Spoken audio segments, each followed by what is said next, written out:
guys, I had already recorded this video going west, and now I'm going back east. So, I wanted to talk about my Torrid haul. It's not really a haul. I bought 3 pieces that totaled $150. Actually, no, 3 pieces and then 2 face masks. Not this kind of face mask, but like a beauty face mask. And it came out to a little bit over $150 because I was $6 short from being able to use 3 Torrid caches. So, the things that I bought are this dress that I'm wearing, which is actually super cute. Super cute. Like, I like it. Like, it's kind of sexy with this low V, but it's not like trashy sexy, you know? It's like cute sexy. Not like Girl Next Door kind of sexy, you know? It's black. It has like this small little floral print on it with like pinks and corals and lavenders, and it's nice. I like it. Very, really summery, you know? And then I bought that, and then I bought this, these sleep shorts, these leopard sleep shorts. I didn't buy the matching shirt because I have a bunch of camis that I can just wear with it, and that's what I was actually planning on doing anyways. I think that'll look a lot cuter. You know, like a little black cami, a little black tank top with these cute little shorts. And then I have these Rouge sneakers that I bought too. And I think those are the 3 clothing item pieces that I got. I was gonna get this flamingo t-shirt, like a sleeveless crew neck t-shirt, and I was just looking at it and it was cute and everything, and I'm like, when will I wear it? Like, I already have like 4 or 5 t-shirts that I've purchased since they've released them, and I haven't worn. I've worn one because I don't go anywhere. Number 1, I don't really go anywhere. Number 1, I don't really go anywhere. Number 2, it's been a little bit chilly, and I don't like being cold.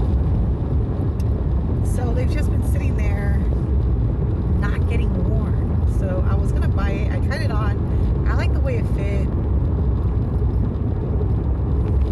and I didn't do it. But in my head, I think to myself, okay, so the classic crew in a size 2 fits the way I would want my t-shirts to fit. So now I'm gonna keep an eye out for those kind of tank tops, because I tried it on in this like corally pinkish kind of color, and I didn't like it. I think that's what it was. If it was like in a charcoal gray, I love charcoal gray. Charcoal gray is like my favorite neutral. Then yeah, I probably would have picked it up, but it wasn't in the charcoal gray. It was in like this kind of corally. Let me see what's on this dress. A little bit of a darker hue than this one. A little bit of a darker hue. And then that white shirt with the flamingo, and then it was in like this other one that had like an ombre tie-dye effect with like a light orange color and like a blue color with like a screen on it. And I honestly, I'm not a fan of a lot of screen shirts. I have some, but I like a plain shirt or stripes. That's it. That's it. So yeah, and we just hit traffic. This dress hits me probably about an inch below my knee, and I'm 5'9", so if you're a little bit shorter, it's going to hit you a little bit longer. If you're a little bit taller, it's going to hit you a little bit shorter. I think it's that super soft material, but it doesn't feel exactly like the way the t-shirts feel. It feels a little bit more synthetic-y, I guess, but it's really cute, and I know this is going to wash well, and I know this is going to like wear well. And what I'm looking for is, because summer is coming, and I live in freaking California in the inland area where, you know, it gets hot. And so what I wanted was just, you know, some dresses I can easily throw on and just walk around my house during the day without worrying about looking like a schlub in an old manky cami, you know? Just to look put together, or somewhat put together, you know, and to be comfortable. Anyways, I tried on a couple other dresses too. One of them was this blue and gray ombre maxi dress. It had wider straps and kind of like a t-shirt neckline, and then it was high-low. I'm sorry, I don't have pictures or anything like that. I'm just doing this from my phone while I'm stuck in traffic. I liked it, but it felt a little bit clingy, right?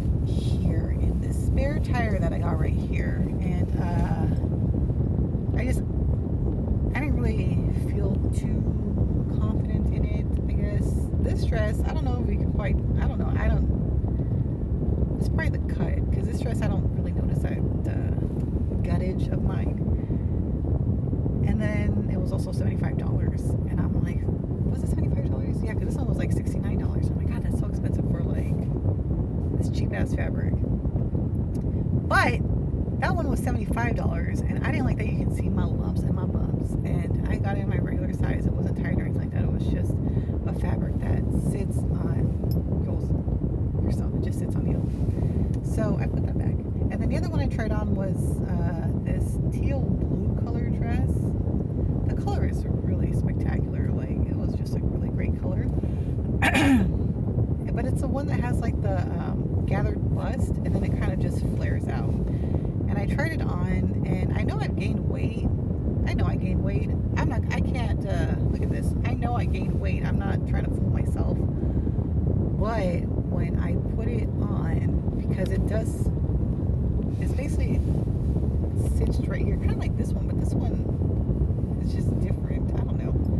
This one I didn't feel like that, but with this one, it felt like it was like tight around my bust, and then like that. I didn't feel comfortable in it. I didn't feel sexy in it. I didn't feel nothing in it other than disgust. And that is not how you should be feeling when you see yourself in your clothes. So I put that one back too. And it's kind of a bummer because there's this other version of it in like a orangey red. It might be like a dark coral color, which is I guess an orangey red, with black stripes that I thought was kind of like cool. It would be cool with like a pair of sneakers and, you know, a denim jacket. But no. I never felt so fat in my life wearing a goddamn dress. So yeah, and then I bought the Roosh sneakers that I had bought a few months ago in a 10.5. I normally wear an 11 in other shoe brands, but Torrid, their sandals, I get them in a 10.5. Like the ones I'm wearing right now are a 10.5. They fit beautifully, actually. They're boots that I wear with like men's socks. I don't really like women's socks; they're too thin.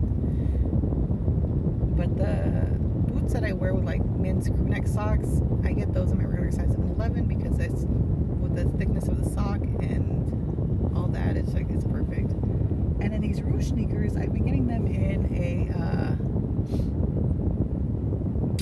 10.5, and they weren't fitting 100% comfortably. They were fitting probably like about 85% comfortably. So I went and bought one pair of gray knit Roosh sneakers in a size 11. I did that when they had their 50% off sale. And they fit fine. There wasn't really wrong with anything with the fit, but they rubbed the shit out of my baby toes and out of the back of my ankles. And I was like, oof. Like my boyfriend and I went to Walmart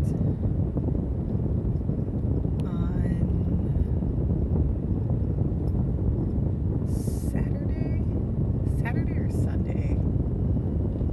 I don't remember what day we went. All the days run together, you know, when you're freaking working from home. The weekend is like one long afternoon, and then like the days of the week, it's all Monday. It's all Monday. But yeah, we went to Walmart, and in theory, these shoes shouldn't have been uncomfortable because like they have the memory foam. They weren't tight, they weren't constricting, they weren't anything, but the material was just so rough. And I could feel like rubbing the back of my heels, and so I took them off and I put them back on, but kind of like as a like a clog kind of shoe. And I just kind of suffered the rest of the way. I actually thought about getting a pair of like shoes right there at Walmart, but I'm like, come on, give me a break. You can handle this. So anyways, so the Roosh sneakers that I bought were these other ones that I got in a size 11 because I just need just a little bit more space. I did try on a pair of lace Roosh sneakers that I thought were so cute online, and I am so glad I tried them on in the store because it was the same thing as those knit sneakers where they just rubbed. And I'm like, no. So cute though. If they line them, I guess it'd be better, but it's really just a lace with like a really like fine mesh backing, I guess, to keep it from like unraveling.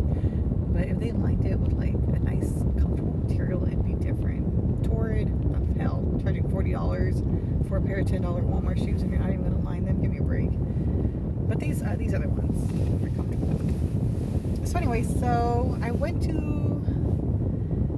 Okay, so back in like October or something,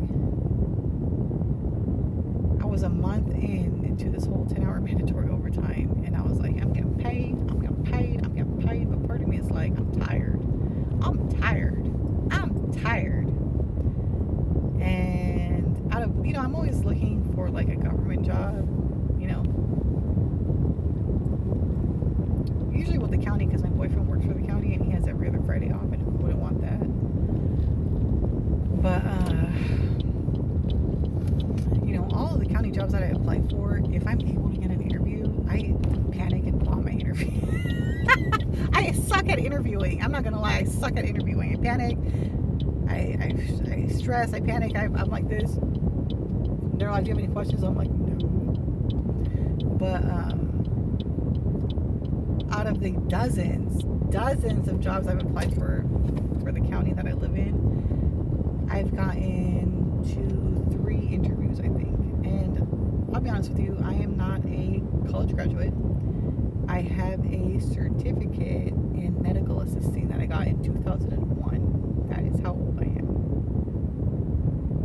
I've had this certificate for almost 20 years. And for a long time, I worked in like doctor's offices and whatnot.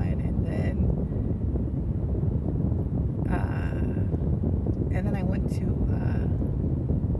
the workman's comp thing, which is still kind of like working in a doctor's office, but not in the capacity of a medical assistant. I was working there as a translator. Hablo español, in case you guys are wondering. And I have not, like, I've stayed in the medical field. Like, the company that I work right now is, they do examinations, but it's not on the patient care side. It's not on the patient care side. It's more like on the administrative side. And to be a medical assistant now, 20 years ago you didn't need it, but to be a medical assistant now, you need to be certified by the state. And something tells me that that's just a freaking money grab, because honestly, like, a front office medical assistant is basically a receptionist. Let's be real, it's a receptionist. Answer phones, set appointments, verify insurance, take co-pays, transfer calls, come on. And like the back office, it's usually simple things like blood pressure, pulse, things like that, what you're going to a doctor for. And now they're like, you need to have a state certification for that. And it's just like, but I never went and got it, because I haven't been working in a clinic I haven't worked in a clinic in 13 years, I think. 12 years, maybe 12, 13 years. Yeah, something like that. So, back then you didn't need one, so I just had to get it. Anyways, so I took this test for the DMV, and I passed. I got like I was in the top tier of the passees, of the people that passed. And at first I was like, yeah, I'm gonna get a call within a couple days to come interview, because I passed this test. And then I was looking, and there were like almost 20,000 other people that had the same score. And I'm like, well, there goes that. So I kind of like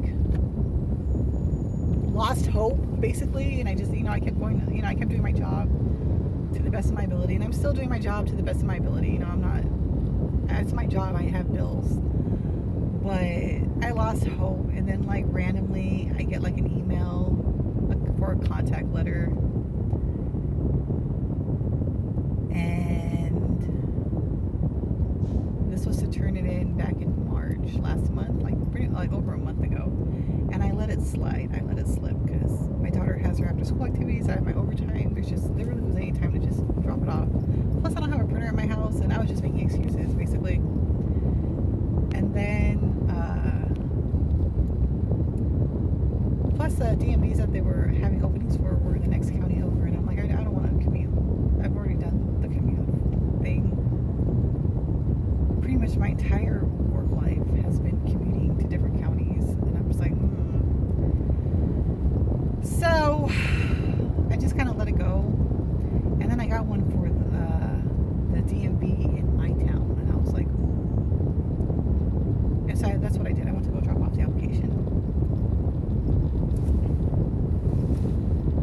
Here's hoping, man. A freaking state job with, state holidays, a state pension, state retirement in 20 years.